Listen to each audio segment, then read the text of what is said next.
I'm still thinking. I'm from the South. No, we like those. Or male.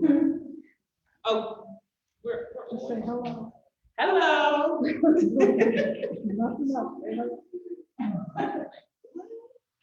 All right, it is 1:29. 2 minutes. You don't have to turn your volume down. Yeah, I'm turning it off. I'm turning it off. She got part of it. More males. See the worst. It's a misconception. I don't want it. Does one of our audience participants want to say pray?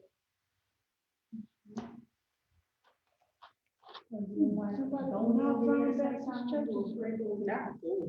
Oh my God, camera.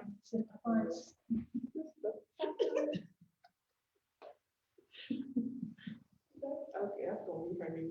Sister Prince. Yeah. She's trying to come in. Oh. Oh, my great thing. You know what?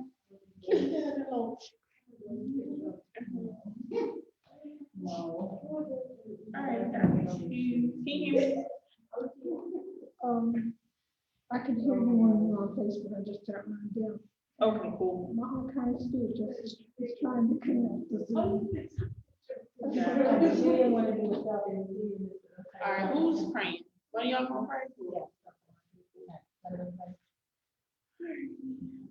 We got 3 people on. We getting ready to get this started. By the way, y'all look good. Oh, thank you. Thank you. We starting on time today because it's a beautiful day. We want everybody to enjoy it. So, Connie Stewart and Monique McKinley on Zoom. okay. Hey, Sister Mo. Hey. Hey, y'all. That's the thing I can't see right now. I can't see my Zoom. Oh, So you just said it was Sister It's Connie Stewart, Connie Stewart, and Monique McKinley.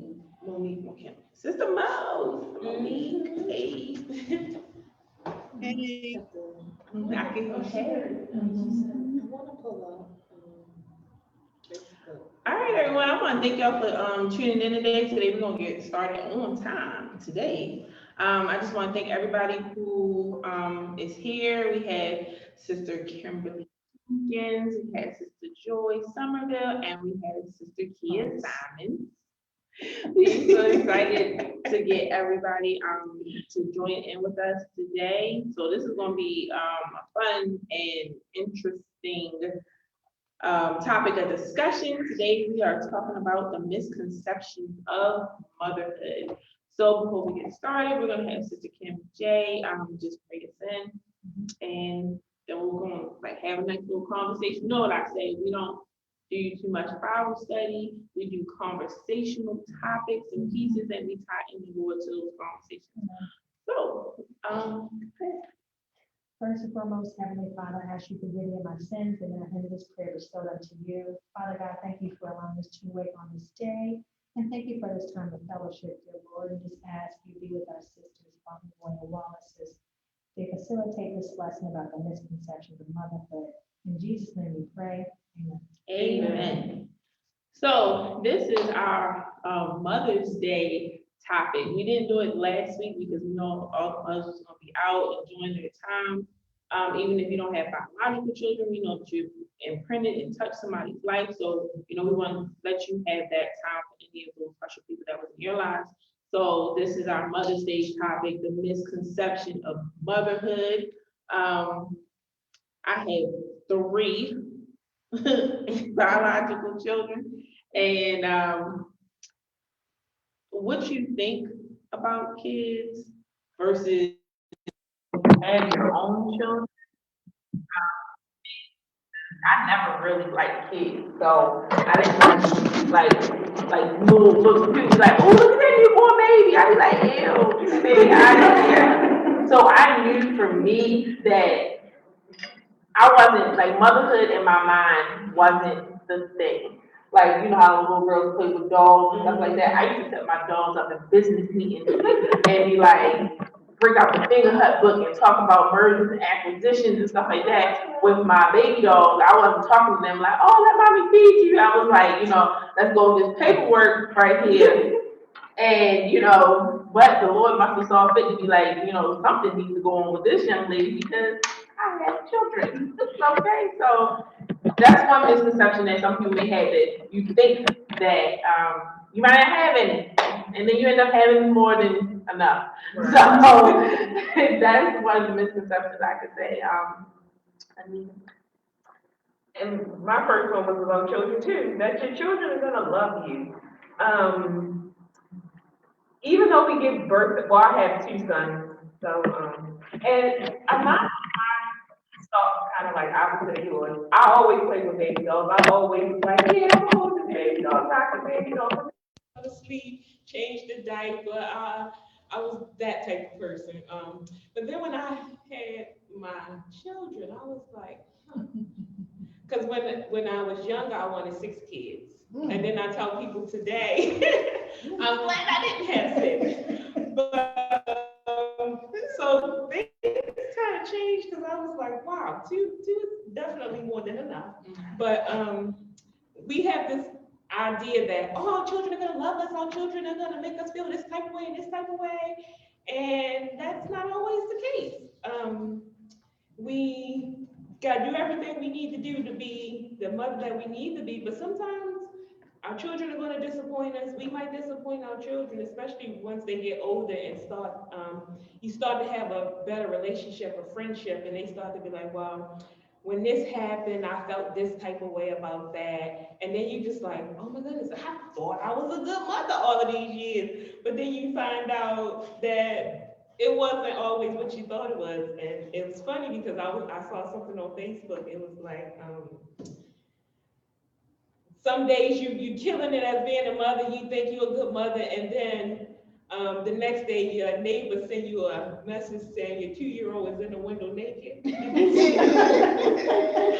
So you have these good days when you just got everything in order. And then some of your days just like, where is he? I haven't seen him in a while. Like, you looking for him and he in the window behind the curtains for the whole neighborhood to see. So it's just, yeah. Also, I had raising children is going to be a joy. Again, it's good days and bad days. Anybody out there? Which is Joy. Do you want children? Joy is here, and she doesn't have any kids, but we just asked her the question: do you want kids? Yeah. In your mind? How many do you think you might want? Like 3 or 4. Oh, okay. I just go like this. Yeah. Sister Laura, how did you feel when you became a mother, or your thoughts of mothering and motherhood? How do I feel? Mm-hmm. When you were younger versus when it actually happened, and then The first time I was naive as to what mothering was. The second time I postponed it 4 or 5 years as long as I could before I had the second child, and I still was kind of dragging along with the program because by then I had realized how much responsibility it was. Of course, my husband's argument was the children were going to be too far apart if I kept waiting so long. But he wasn't changing what that was. But my children are, Erica's almost 5 years older than Joseph, because my plan was now she can go to school. right. And then Joseph came along. So that's to be real about it. I was struggling. I was struggling, but I only had 2 kids. I know people who have had more and adapted to it, but I didn't think I would adapt well. Pass the tea. Absolutely. Kim, did you have any misconceptions of motherhood, like from growing up into your adult life and everything? I definitely saw that it was a lot of work. Mm-hmm. And knew that, you know, the ideal was to be married and then have kids. Once we got married, things made different decisions, but I am aunt of many. Mm-hmm. I mean, like 9. Right. And seeing the work that it takes, and then I remember reflecting back on things I remember as a kid when I was young, and so I had to be very mindful Mm-hmm. about what I said or did around them because we're the first teachers to them. So, but definitely understood it took work Mm-hmm. to have some consistency. I remember being around a friend of mine. She had a toddler, and her husband was away at work, and her son was about 2 years old. And just to see the work that she put into the main young boy just running all over the place. I can imagine you had 2. So, oh yeah, you got 2 too. So yes, Right. you know. And then you know, to see like my sister, she has sons and daughters, and just to see the differences. And I'm sure you probably noticed this. It's a difference between girls and boys. Right? Absolutely. So, yeah, energy levels. You know, we can just sit in the boys. Mm-hmm. Look, JB, I remember the first time you came to the salon, and when you went at the salon, it's like this stretch. Yeah. It's like a long stretch. Mm-hmm. And I was inside, I think I was on Olivia's hair. And I was like, where's JB? You was like, he running back and forth. And he ran that long stretch like 100 times. And when he came back inside, he was still ready to go. And I'm like, oh, I walk it once and I'm ready to take a nap. Like 100 times. And he was still ready to go. I was like, wow, okay. Everybody asks me, they like, what is JB doing? I'll be like, running. That's it. That's all JB is doing is running. Sister Rita Wright said my kids was a blessing to me because they kept me going after I lost my mom. And that's true. Kids will absolutely keep you busy. They will come at an unexpected time, and most of the time, sometimes it's kind of like to show you some things that you may be lacking, or because I can absolutely say that before I had kids, I was very selfish. I was very selfish-minded. I wanted to just all about me. I didn't want to do nothing for anybody else. I knew that kids needed that kind of attention and needed that kind of, you know, everything. And I was like, I don't want to do that. I literally was like, I don't want to do that. And I wasn't doing that for anybody else either. So I wasn't helping and caring and, you know, that empathy that I may have now, I didn't have before I had kids, because people would start crying around me and I'd be like, oh, what is wrong with like, I wanted to get out of there. Like, I just was like, oh my goodness, what is going on here? But after I had Ethan, when I tell you my sympathy levels went like up and through the roof because I was so concerned about him. He ended up being sick. He ended up having jaundice, and he was talking about blood transfusion. And I'm sitting here like, this is the main reason why I ain't want to have no kids. I'm gonna be sitting here worried about whether this kid is gonna make it or not. I just had him. Are you serious? Are you kidding me right now? And he was like so small, and there was this lady in the hospital who just had a baby. Like, she was like, oh, I pushed him out 5 hours ago. And he looked like he could eat my baby. Like, I was like, I'm sitting here holding Ethan like this, and she used 2 arms to hold this baby she just had. I'm looking like, I'm like, excuse me, nurse, can you keep that baby away from my baby? Because I don't know what he was eating. Now I'm scared. So, but this from the book that we've been reading, Captivating, Unveiling the Mystery of the Woman's Soul, she taps into Eve because let's understand that Eve was the mother of all. Like, she was the first. And what's crazy about Eve is the fact that she didn't have a mother. Eve came with her husband, God, and just her surroundings. That's it.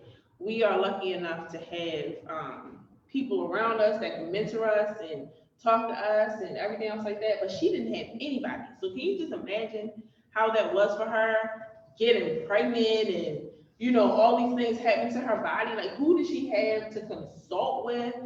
So right here in the book, it says, Adam named his wife Eve because she would become the mother of all living things.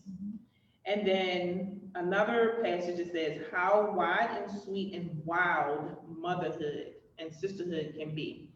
So from the sweet side, like you see this little baby and you just had them and you just excited and it's like, oh, okay. But the wild side is that you have absolutely no clue of what's gonna happen, what's gonna be of this baby.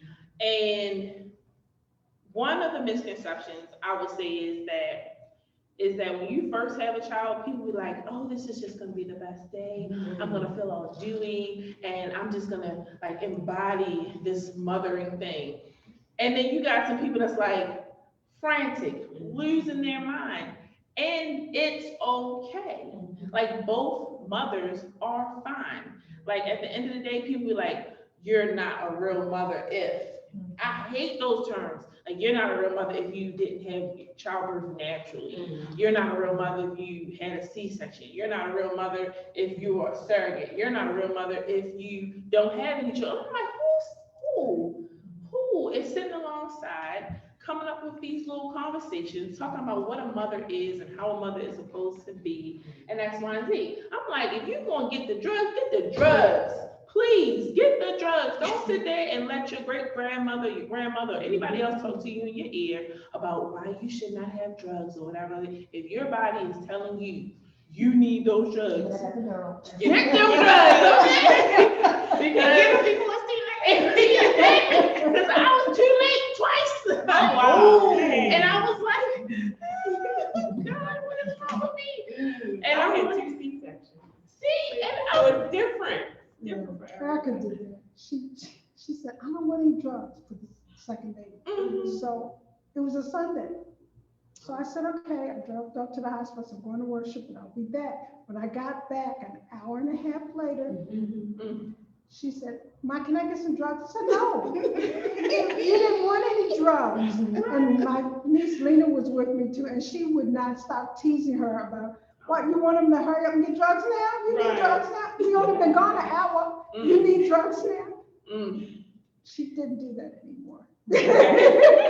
I mean, I absolutely like all these books that you'll read, all these things that are out that are like, oh, this is how the natural childbirth works and all this stuff like that. Please put it down. Yeah. Don't read it. Listen to your body. Know what you need. As a human being, know what you need. Don't be out. Everybody's experience is different. Nobody has the same experiences. So motherhood is a different experience for everybody.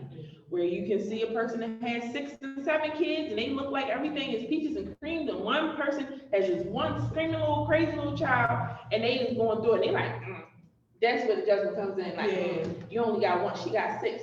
And this little Tasmanian devil feels like 10 kids. Like, don't come for me, you know, because 6 kids, guess what? They get to entertain each other. Whereas 1 child is only on you. It's like, excuse me, I need attention now. I could be like, okay, what's your brother and your sisters? And then it's like, oh, you're right, I got somebody to talk to. But when you have 1 kid, it's like all that pressure is on you. It belongs to you. That's it. Another misconception is you should do it alone. Oh my goodness, I had that too. A misconception. And I mean any area of doing it alone. Whether you're a single parent, whether you're a married person and you feel like I'm just gonna be the super mother and I'm gonna make the bottles and I'm gonna change the diaper and I'm gonna get the kid and And you still look cute at the end of the day. Right. And I'm gonna clean the house. And most women that do stuff like that end up resenting not only the child, but they end up resenting the husband, and they end up being upset with themselves because they're like, why did I take on all this responsibility by myself? Now, when you're a single parent, sometimes it is.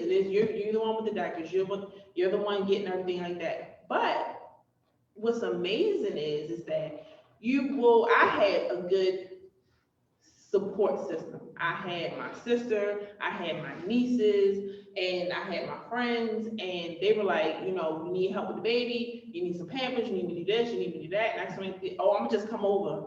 And when they come over, I'm like, and then I'm like, I'm about to go take a shower, guys.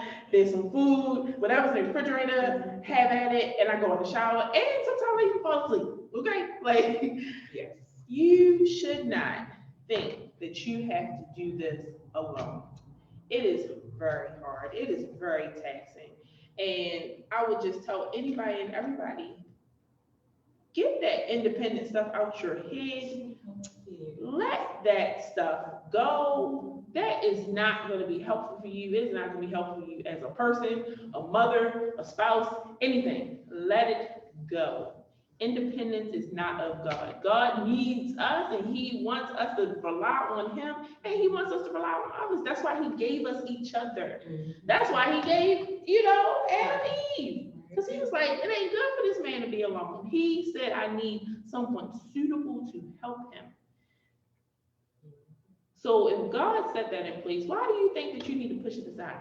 That you need to be like, I don't need nobody. I'm good by myself. That is some worldly stuff, and it will destroy you. Do you have Yeah, I learned early on that I definitely needed somebody because I had Dominic when I was young. And my sister, she helped me out a lot, a whole lot. And my other family members pitched in a lot too, but my sister was like there 100% for me. So I definitely agree. You can't do this by yourself. You definitely need people to come together. Now, when I had Cameron, things had changed a little bit because I was home fully. So most of the time he was with me. But when I needed like a 5-minute, 10-minute break, yeah, I definitely had people to say, well, I'll take them for a few minutes. And sometimes, because in my mind, I wanted specific things for my children. And when you want specific things for your children, you kind of like cut people off. But what I started doing is I would tell people, yes, they can come to your house and visit and spend time with you, but these are the rules for your house. Because these are the rules. Like with certain kids, when they home, they know how to act. But when they go other places, it's like, you embarrassed me? Right. You totally forgot how to act. So what I started doing was like, okay, however you are with me, that's how you need to be with other people. But I let them go places because again, I was in this mindset of, I want specific things for my children, so I'm gonna try to do this on my own. But then I realized, no, I can't do this on my own. I definitely needed people. And like I said, people would step up. Even now that they're older, like Cameron about to be 18, and he is kind of like independent. But when I see him going places and just spending time with people, that makes me feel good because it never stops. Because they're always learning from other people, and when you surround yourself with good people, then you want your children to be around people. You want people to help. You want people to be involved in your children's life, but you just can't cut everybody out and say, I got this, because you don't got this. So coming from a snippet in the book, it says, we have our mother tongue, which is our native language. We have Mother Earth, from which all growing things come, and Mother Nature, the unpredictable source of typhoons and tornadoes. The mother lobe is the source of riches, and a mother's headache is one that sends you to bed. The mother of all storms is fierce, and the motherland is the home we left and long for. Mother is the source of life. Mother is powerful. Mother is strong. Mother can nurture, and mother can destroy. Depending on our experiences, the word mother can evoke images of warmth, welcoming, woman, or turn our blood to ice. So within that, it was talking about how, mothers are different things. You got motherhood, you got mother nature, like it's all like this nurturing aspect. But understand that mothering comes with a lot of things. And the first thing you get to be involved in when your child is your mother. That's usually the first person you come into contact with. That's the person that's around you all the time. And the part where it says, depending on our experiences, the word mother can evoke images of a warm, welcoming woman or turn our blood ice cold. Now that's talking about those beginning upbringing and stuff like that, how your mother was to you. Misconception coming up is when you have this misconception of saying, I'm gonna be a better mother than my mother was to me. And I hear that a lot because most of the time that comes from, that bad experience. My mother wasn't there. She wasn't around. She wasn't that caring, nurturing person that you see other mothers on TV being, or you see your next door neighbor, her mother is baking cookies and all this other stuff like that. So then we have this misconception when we get older, when we have our kids, is that I'm gonna be a better mother than my mother was. But that's a misconception. You're gonna be the mother to your child that you're gonna be. Good or bad, honestly, is the perception of the child, because you can be baking the cookies and taking them to practice and doing all those things, and they will still say, you wasn't there for me. And you be like, how slay? Like, I baked and bought and fixed and all that stuff like that. And there's always something, they like, something was missing now. And you just was like, what else you want? Want me to draw blood? Like, I did that too. Like, you don't know. Like, I've been, and kids will literally, you sitting there like, this child is testing my gangster. Because they will tell you that you aren't doing. Oh, yeah. She better teach. Oh, we did. And then you'd be like, well, what happened all of these years? What made me a bad mother? They was like, because you always bake chocolate chip cookies and I like sugar. It could be something as simple as that we overlook, because we doing all of these things for our children. And the misconception is that you had it so tough, you had it so rough, but it turned you into the person that you are. Like, sometimes you don't even take the step back. Like, I had a hard, stern mother, but now you are a responsible person that people can rely on and depend on, versus the person that may have had the mother who did everything for them, who now don't even know how to put the toilet paper away, don't know how to do certain things. You just be sitting there looking like, so you don't know how to turn on the oven? Like, you gotta preset the oven. Like, well, I gotta preset it. I can't just throw everything in there. You just be like, so I do gotta wash the chicken before I eat it. There is just certain things that certain mothers taught you. Like, I had a mother who taught me how to cook and how to take care of a home and how to pay the bills, but that nurturing aspect didn't necessarily come from her. It came from other people around me. It came from her friends and her sisters, and those people taught me the nurturing aspect. And my mom taught me how to take care of business and handle things. And when I was younger, I would be like, how dare she? How dare she not do X, Y, and Z? But she did what she could because of the experiences that she had. Go ahead, Sister. Our perceptions, let me say this, my perception of my mother changed each time I became a decade old. My perception of my mother now and what I thought when I was 20 and when I was 30 and 40, all each changed. They changed when I had children. They changed when I was middle aged and had hot flashes. And then remembering, why was she so mad about so and so? Well, she was probably at the same age I am now. And the different kind of trials that she was going through at a particular age when she lost her parents. All of those things, when I think about it now, what I perceived when I was 20, 30, and 40, I have a different perception of it at 65. And I think that happens with our teenage children. They have no point of reference. Right. All they have, their point of reference is their feelings and what they feel right now in that moment. And I hate to say it, ignore what they say. Because they really don't have a point of reference. Now, when they're 30, they may look at that same situation differently than they did when they were 17 and 18 and 15, and you always made me cut the grass, Right. you know? So I wouldn't take it personally, but think of yourselves as how you thought about your parents at one age, and then 10 years later, you had a whole different concept of what that meant. Absolutely. Another misconception is you must serve your children always. And it was funny because Brother Lord had put it on Facebook. He had put on Facebook, and you wouldn't think that just like this would just cause so much controversy, and you just see where people are.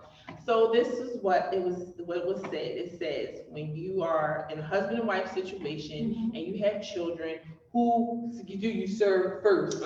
Who gets the first plate? Check this out.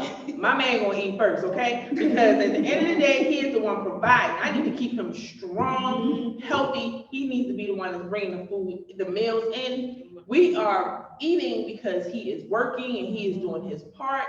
And I was like, yeah, get that man a meal first. Make him eat the biggest piece of chicken. He gets the potatoes and he gets a lot of extra vegetables because I want to keep him strong. Like, you know, low on starch, but good on the vegetables and everything else like that. And when I tell you, You started a firestorm. Right. He sure A lot of did. people wanted that too. Them ladies was like, the kids get the plate first because they babies and they did it and they need to eat and my children ain't gonna starve. And I was just like, They starve anyway, because they gonna pick over the food and throw it all on the floor, and your husband gonna be looking at that like, I could have ate that. So yes, I want my man to eat first. Drop that mic. Yeah. I was laughing, and I'm like, as mothers, we tend to forget that our kids, yes, they are a priority, but they are not the first priority all the time. They are not just like, they're not the head of the house. They don't run this house, okay? They don't.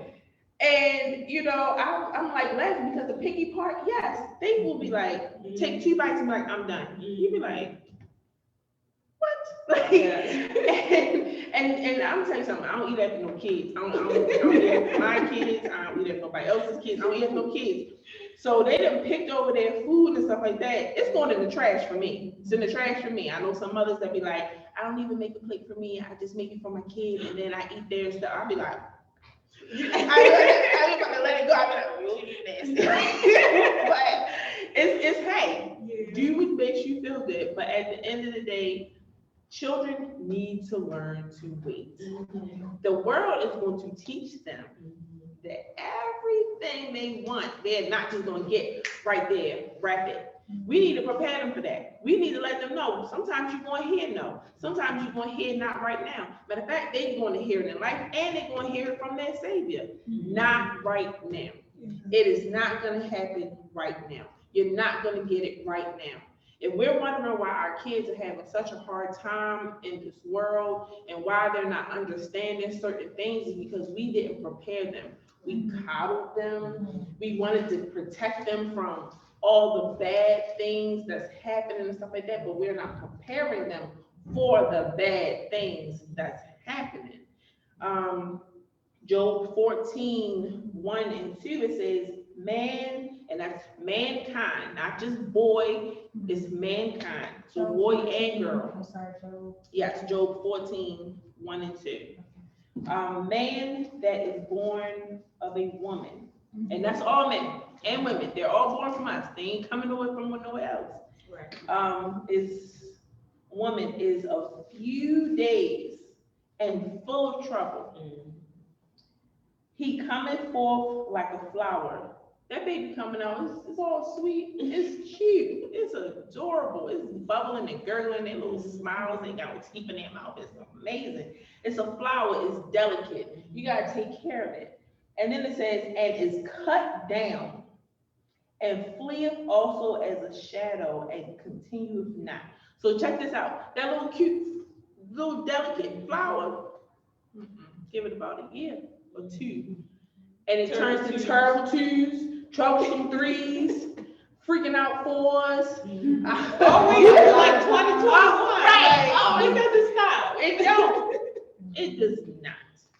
So the misconception is that you must serve your children, that your children is always going to be something that you need to serve, even into your adulthood. We be holding on to our children so tight. We just be like, oh, I gotta do this, I gotta do, oh, my baby needs me right now. Let me go and let me stop what I'm doing. Or I can't do this today because my. I remember one time, I made Cameron and Dominic walk home from school for a period of time. And I got a phone call from one of my sisters because she saw them walking home. Tell me which one it was. Now I can tell you. But that was I'll tell you later. But I got a phone call from my sister and she was like, why are the kids walking home? Oh my goodness, it's dangerous, it's this, it's that, and it's this. And I'm like, first of all, we walked home and we are still here. And second of all, when they want to go play with their friends, they will walk to the end of the earth and come back before dark. Why they can't walk home from school? So we, like you said, we try to cater to our kids. What I'm supposed to do? All right, the kids get out of school at 3:15 and I'm in the middle of work.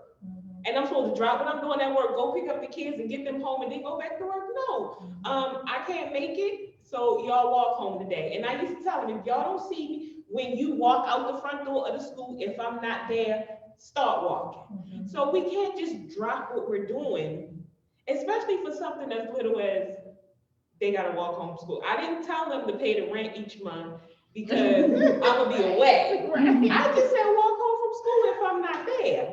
And this person, yeah, she let me have it. But again, we can't just stop what we're doing as mothers.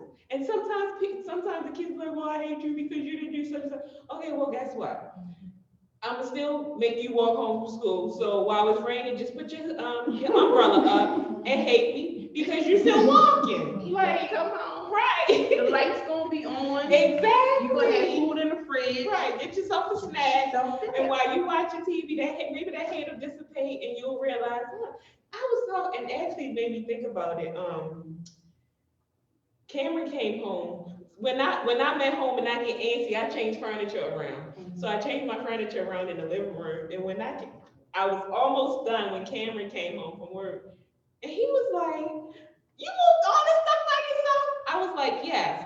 And then when I got done, he was standing there looking. And I was like, aren't you glad your whole entire life you've always come home to a clean house? Something like that I can do. Keep the house clean for the kids and for me because I just like being clean. But me just dropping my life to go pick them up from school, something like that, it's like, no, we're gonna work together.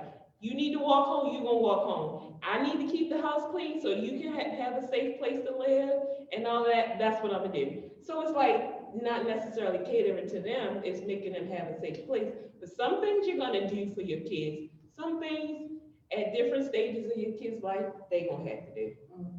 Yeah. Sister Lord, you had something? Like, looking for something.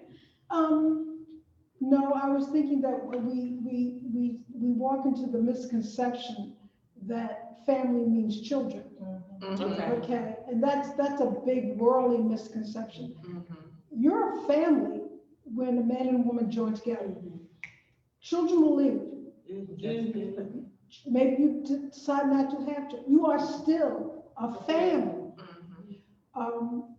And going back to the Facebook page, I think because we didn't establish that as the boundaries first, it kind of got off into all kinds of scenarios that I never even imagined.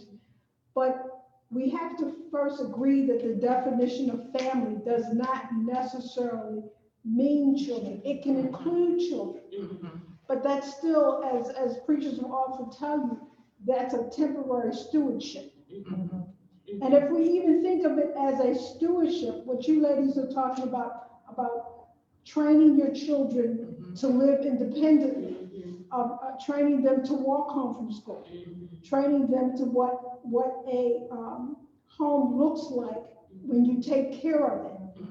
Those kind of things are what parents are stewards to do. But we've mixed it in the world, and we've mixed our stewardship with confusing that if the children didn't exist, that we're not a family. And that's what's moved the priority from one place to another. Absolutely. Sister Rita Wright said, it's been many days I stopped doing what I was doing to go get my kids now. I wish I wouldn't. And they 55 and they still calling you to do things for them. And I'm like, Just like now, sometimes I just can't get off of work to get Cameron from work.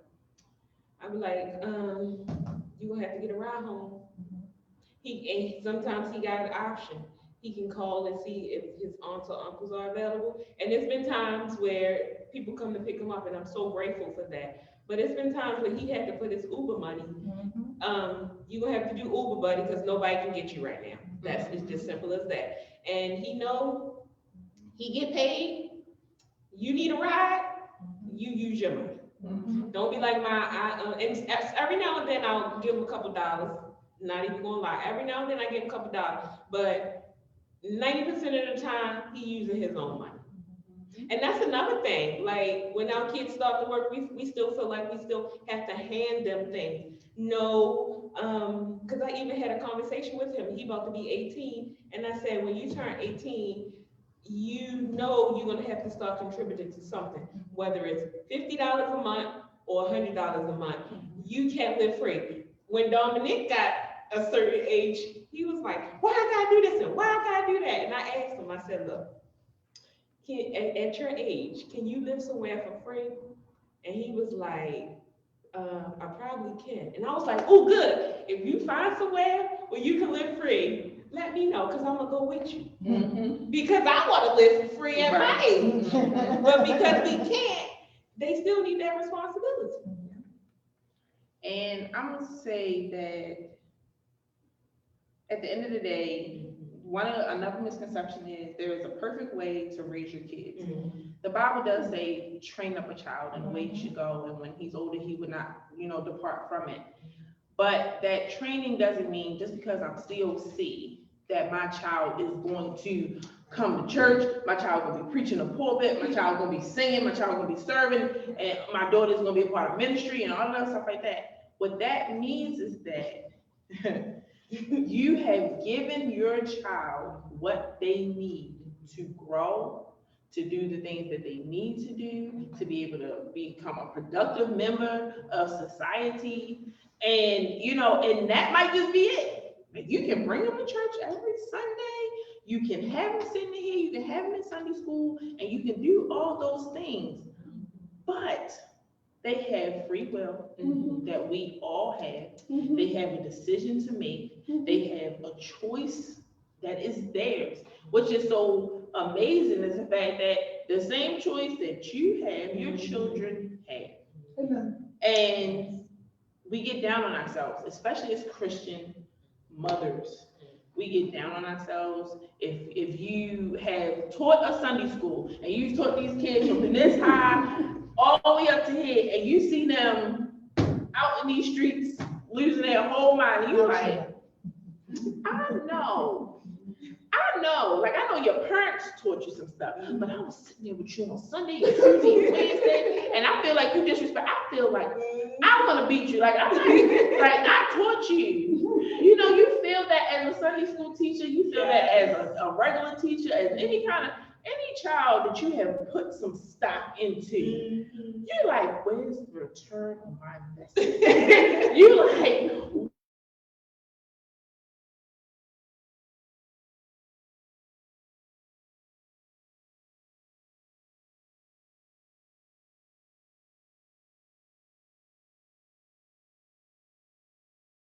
This child trying to kill me, take my kingdom. I feel like I raised them right. I feel like I gave them the things that they need, and they still have made their mind up to be little jerks. And I'm gonna say little jerks because it's COC. But they be some words that you be like, I can't believe I brought you in here to act like this and to treat me like this. But turn that around on yourself and say, what does God have to look at when he thinks about how I am as his child? And he's just like, the same thing. He was like, I can't, he was telling Moses, I can't come down there. I promise you, if I come down there, I'm taking them all out. I'm gonna smack them. I'm gonna smack them all. Like he let them be in the wilderness for 40 days, and that journey was like what, 3 days? Right, every time I analyze that, I'm like, wow. Like them children was acting up, like God's children, His chosen people. They was acting up, and our kids in turn are going to do the same thing. Does that mean you did a bad job? No. Does that mean that God's creation is a bad thing? He said it is good. He is like, it is good because guess what? I gave you this word. I know there's some things that you won't fault on, but I know you love me. I know that the love is there. It's just right now you're so caught up. But they will be caught up for a moment, and then they will get it together. And whatever they don't get together, guess what? It ain't for you to get it together. Right. Let God do that. Let God do that. He is going to do the hard part for you. Sometimes we be sitting there, racked, nervous, worried, getting gray heads, losing our edges because these grown Taking our children. retirement money out. But they're like, wait, you work how many years just to give it over to them? Like, and they ain't working nowhere? Am I the only one who unfaced their grandchildren? No, I blocked my kids. I blocked them. Like, you blocked. No, but I unfriended you the last time you had been open. I really didn't like, you know. Right. Sister Jerry McGee says, I'm guilty of overcompensating to make up for the absent parent. And I get that. Like, I absolutely get that. But then I had to step back and be like, you know what? I'm only the mother. I can't be the mother father. I am just the mother. And I'm going to do what I can do for them. And they just going to understand it, appreciate it, and get it as time goes on. Right. Because they're not going to get it right now. They're not going to see it right now. It's going to take some time. My 18-year-old just tried to compare me to my dead mother, who he don't know as a mother. He only knows. He tried me. And when I tell you I was about to send him to her, I was about to say, oh, you about to go see your mother. You about to go see your grandmother because I'm about to send you to her, okay? And I had to understand, like I had to get with him because he don't understand. He just don't get it. Just like I didn't get it. And so I had children. And I'm just sitting here like, I gotta respect him as a young man that's coming up. He gotta make these choices and decisions for himself. I can't coddle him. I can't walk him through it. I can't hold his hand through it. I can just be there to give him the advice that he needs when he asks me for it. Yes. That's Ask me for it. Yes. Not when I want to give it to him. Because guess what? We all know that when it says information given is different. Information asked for is well received. Yes. Information asked for is well received. Yes. Sometimes we be imparting wisdom on them and they got their earbuds in. They ain't even listening. Like Their spiritual earbuds. That's it, blocked. Like, right, you be like, did you hear what? Oh, they were like, oh, you was talking to me for the last 15 minutes. I was. And they ain't hear nothing you say. And that's what I learned that a long time ago with the oldest, with Dominic. I'm like, do you want me to tell you? Because he'll come to me and ask me a question. And before I, like you said, impart all of this knowledge, because I know I got knowledge and stuff about certain things, and I be feeling so good. But then when he act like he don't want it, I hold on to it because he's not ready for it. And like you said, it's just making much sense in your head, but in his head, it's gonna look at, she always complaining, she always putting me down, and that's not even what it is. It's when they don't want it, it comes off totally different. It can be the best advice in the world, but to them, she putting me down. She don't think I can do this, or she always negative. So if he don't want it, I definitely don't give it. And then a couple times he's asked me some things, and I shared some things with him. He got upset. Then later on, he came back and was like, you know, you was right. And now I'm not gonna be like, I know I'm right because I'm your mother and I know what's best for you. No, I'm like, oh, for real? What made me right? Because then if you get all of the big head and be like, yeah, I was right, then that's gonna mess up the relationship too. So everything has its place. And I'm that petty mother, so I be like, Yeah. I told you. Like, I gotta learn something from Anita. I be like, I gotta hold back. I be like, Ready, ready to jump out and Right, ready, yeah, no, yeah, just hold to it. And when you get by yourself, be like, see, I done told you. call me Patty Princess, cause I'm be like, yeah, I knew I was right the whole time. Flip the table over like Edith did. I'm right. Like, I'm telling you, and you get out. I told you to flip the table over. I'm like, I'm about to do you like you did this something who come in disrespect my house. Like, I'm telling, like, oh my Lord, these kids. Sister Dow said, thank you, Nikki. I feel so good when I see my Sunday school students doing well and willing to work for the Lord. She was one of my Sunday school teachers. That's my 15, Sister Jerry said, that's my 15-year-old daughter's issue now.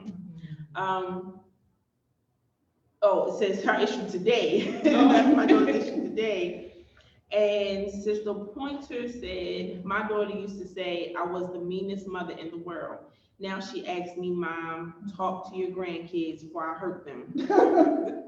Absolutely. I completely understand that. My 6-year-old tells me I'm mean when I tell him to turn off the TV and go to bed at 1 o'clock in the morning because I'm trying to figure out why he's still up at 1 o'clock in the morning blasting Justin Bieber. And I'm like, is that Bieber? Like, why is it at 1 o'clock in the morning? I'm like, Jordan, you need to go to bed. You mean, like, Okay. I didn't even beat you. Like, I should have beat you because why are you up at 1 o'clock in the morning? Right. You know, we gotta redefine a lot of these terms, a lot of these things that we are thinking about who we are as women. And most of the time, we getting it from the world and not from God. Yeah. When you think about yourself as a woman, understand that, you know, God made you special. You are showing his gentle side. You are showing his nurturing grace and his mercy, because at the end of the day, that's what women definitely, at our core, we are those people. Now, we have things that have happened to us in our lives that has caused us to hold back. Those natural, beautiful things that we have that we consider weaknesses now, like, oh, being compassionate is a weakness. Being nurturing is a weakness. Like being, you know, empathetic, being a servant is a weakness.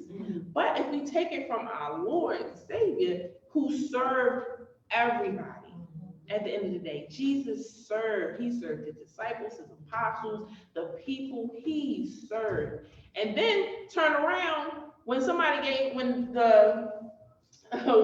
prostitute gave him some service by washing his feet and stuff like that, everybody was looking at him like, oh, that's a waste. How dare you, you know, now be served? And sometimes we feel like that as women, that we are supposed to work all the time. And then when you decide to take on, like, I just need a spa day. Somebody like, spa day, you lazy local woman. Like, how dare you need a spa day? I just work 60 hours and I can't take an hour for myself. And I made note of that in there. Like, more recently, I started taking like me time to do things. And I don't know, it took for my selfish son to tell me, I'm not gonna say which one, but y'all can probably guess. He was like, Mom, you always doing stuff for us and you don't do nothing for yourself. And I was like, huh. And that was probably like, maybe like 4 years ago. So from then, even if it's just 5 minutes, I try to take 5 minutes for myself. Like, because when your children tell you, You need a break. you need a break. You need to worry about yourself for a chance. You know you need to. And that's another misconception of motherhood, is that you don't deserve a break. That you are supposed to always be doing, running, ripping, all that stuff like that. That is false. Yes. Take it from Jesus. Come on now. Everybody take from a man Jesus, because he showed us the way. He said, I'm going to take a break. I am going to fast. I am going to pray. I am going to get away. When we are trying to figure out examples of what we need to do for ourselves, we do not need to go out in the world. Like, absolutely don't need infomercials and commercials and take therapy, because that's good for you. Like, you need some, get some counseling. But at the end of the day, the Lord tells you to be in good counsel. Like he already said, get therapy. You need to talk to somebody. Pray to me, but talk to somebody definitely. You know, stop thinking that you don't deserve it. If the Lord said take a day of rest, He's telling you rest. You gotta recharge. You can't be your best self tired. You can't be your best self worn out. You can't be the mother that you need to be, or the wife you need to be, or the sister you need to be, or the therapist, or whatever occupation that you are in. You cannot be your best self if you do not know how to take care of yourself. Taking care of other people requires you to be able to take care of something, and you should be first.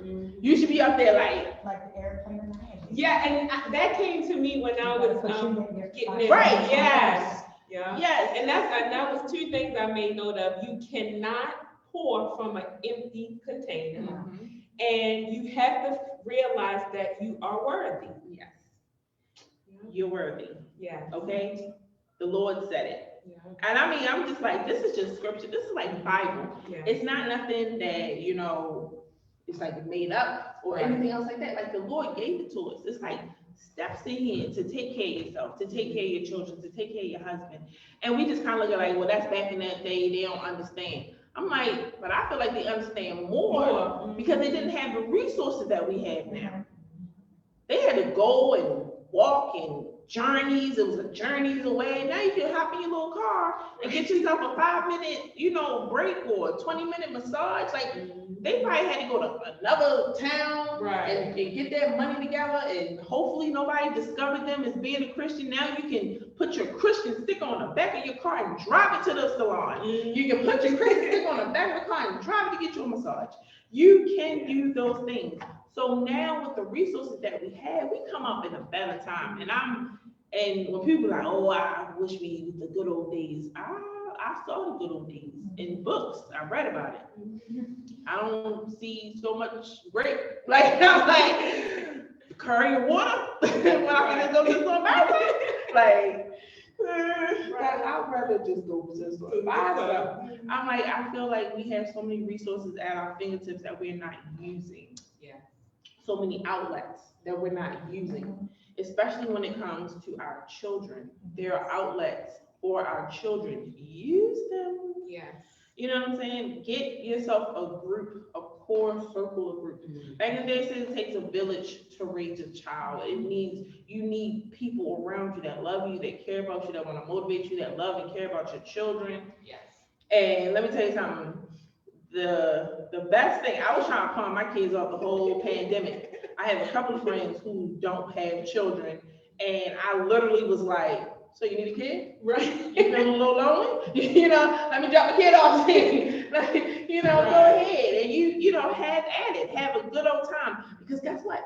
They was in the house chilling, and they're like, oh, I wish I had a kid. I'm like, you really do? Right. Let me get your address. You know, get them friends. You know, people be like, well, I only need friends that have children. Let me say something. Right. They burnt out and tired. Right. And they don't want to be around your kids. I don't want to be around people with kids. I ain't even gonna lie. Like, I'll be like, ooh. Like, I'm gonna go over Anita's house. Right? I'm like, Anita kids is grown. Like, me and her sister know each other since middle school. But I don't be going over there because she got 3 kids that's young. And I'll be like, I'm not going over there. I'll see. Meet me at Anita. It's something that I just thought of, because some people feel like, and that's another thing that I feel like is an issue. Us not wanting other people to tell our kids what to do or to discipline our kids. If you surround yourself with the right group of people, you won't have a problem with them telling your kids what to do and what not to do, because they're always going to give them the right information.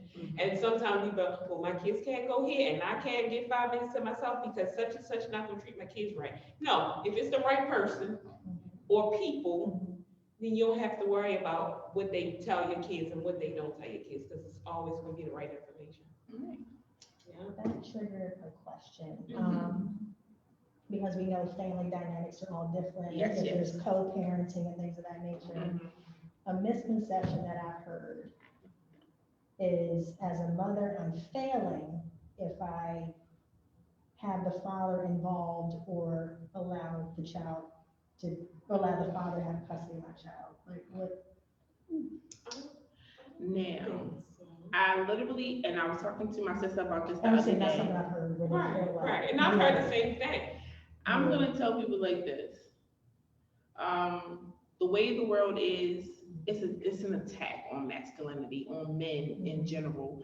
And I know as women, we feel like, oh, I'm undervalued, I'm under, all stuff like that. But just think about it from the man's perspective, because as a mother, even when you think about if you've had those abusive situations, if you were in an abusive home and it was your mother and she beat you, she drank, she had a drug problem, whatever, the courts, the city, the town will work with that mother as a village, as a community to keep that family together. They're not trying to take that child away from their mother.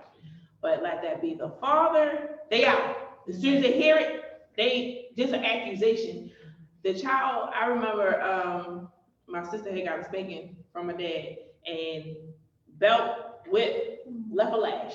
When I tell you that caused so much commotion, it caused so much problem, it was just ridiculous because it was a man disappointing his child the way he's, spankings. Now, some things have happened, abusive happens, like abuse things happen, and from your mother, and let me tell you something, they'll be like, well, was she tired? Were you talking to her at a certain time? Like they will give that mother all kinds of leeway to be like, well, what was happening at the time that you got smacked? Right. But the father, they don't get those kind of they don't get it. And I don't feel like as a mother, you should feel like I'm less of a mother if my child lives with their father. Right. Children need their father, period. I understand. You chose him, okay? Let's get that together too. Because a lot of times people like, he's not a good father because just because y'all not together, that don't mean he's not a good father. There's some choices that he make that may be questionable, but guess what? There's some choices that you make that's questionable. And you don't want nobody questioning you about the things that you do. Oh, we're being real today. I love it. So, questioning that man, it's just like we definitely have to just do better. Children need their fathers. I'm an absolute advocate for however the family needs to work. If you are so stressed out and you are tired, take this baby, take him. Especially if he is set up and he got everything, he can, come get this kid. You are not less than a mother. You're responsible. You're thinking about your child. You're caring for your child. You're doing what is best for your child. And sometimes that's your business. A lot of times we try to get all this advice and be like, hey, let me ask my cousin, my sister, and all them. And you see their kids running around crazy without their dad. Right. You have a father that is there, that is willing to take on that responsibility, and they should anyway. Because they're the father. Just because that's another misconception. Just because you are the mother, that means you're the better parent. Like I just had a womb and I carried it and I spit it out. Like it does not mean that I came with this invaluable information that made me super mom. Like I put my cape on. I'm like, I can tell you now, I wasn't great at it. My son's father, the oldest one, I swear to goodness, he knew how to change them. The bottling, I almost burnt my house down. Okay, I put bottles in to sanitize them and boil them. House was smelling like a dog factory because that plastic was burning, and I was like, "Oh my gosh, smoke all in the house!" And I'm sitting here like, "Oh my goodness, this is crazy." Because I tried to sterilize some bottles when I was tired, and he needed some clean bottles. You know, at his father's house, he never have a dirty bottle. He was always cleaning them all the time. He was just, I'm like, why you got all these bottles? I'm like, I only use one bottle. Like, I was not trying to have 16, 17, 18 bottles. I had one bottle. Get it? burnt the one. I burned the one. I burned the one.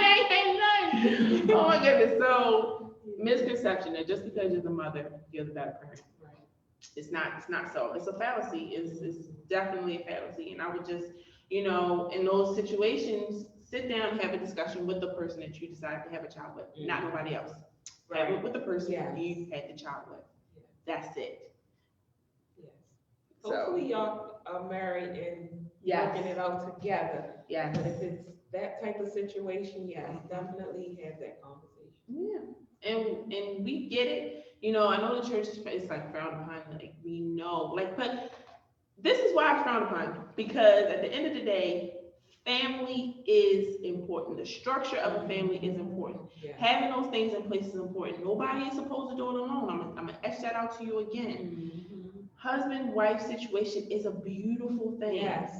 I don't know why we are just trying to run away from it. I don't know why we're just, if you choose not to be married, hey, it's that you, it's yours. But let's not act like it's God's design for there not to be a man in the home. It's not. God does use single women. He used them all through the Bible, and it was an absolutely beautiful thing. But understand that he used men as well to get things done. He used a woman that was a virgin to bring his child into fruition, and chose a good man to step parent this child, because you ain't even you talking about co-parenting and stepfathers and all that like that. Try to tell the man like, this ain't your baby, and I'm still a virgin, and I need you to take care of this baby and don't have me stoned to death. Like Joseph was like the man. Because any other man had you in the middle of the square stoning you. Right. So He would have been like, "What the biggest rock? What the biggest rock?"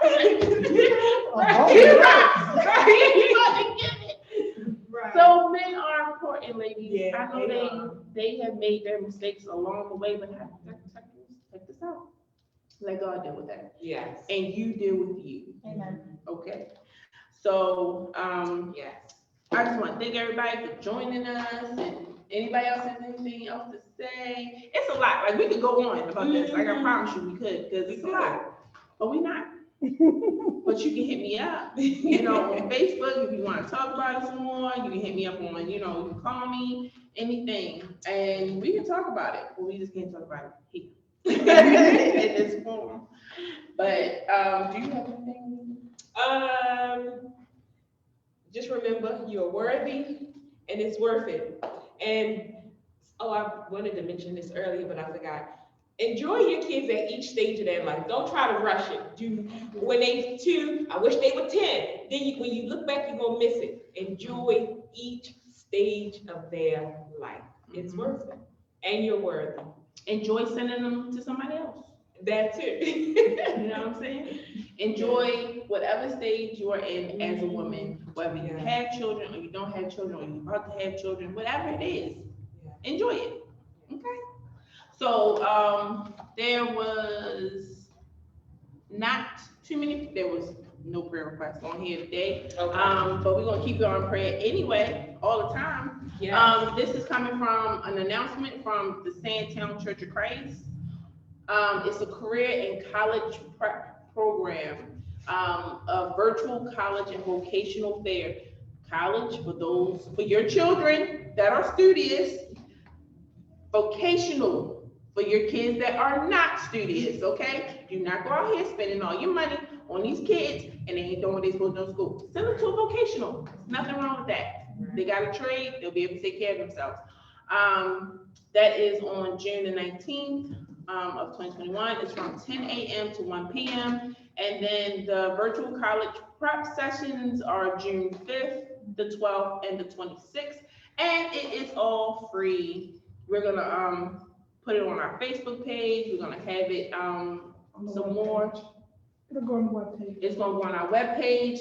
And if you want to look for more information about it, it's from the Sandtown Church of Christ, where Brother Worley and Sister Worley are doing amazing things over there.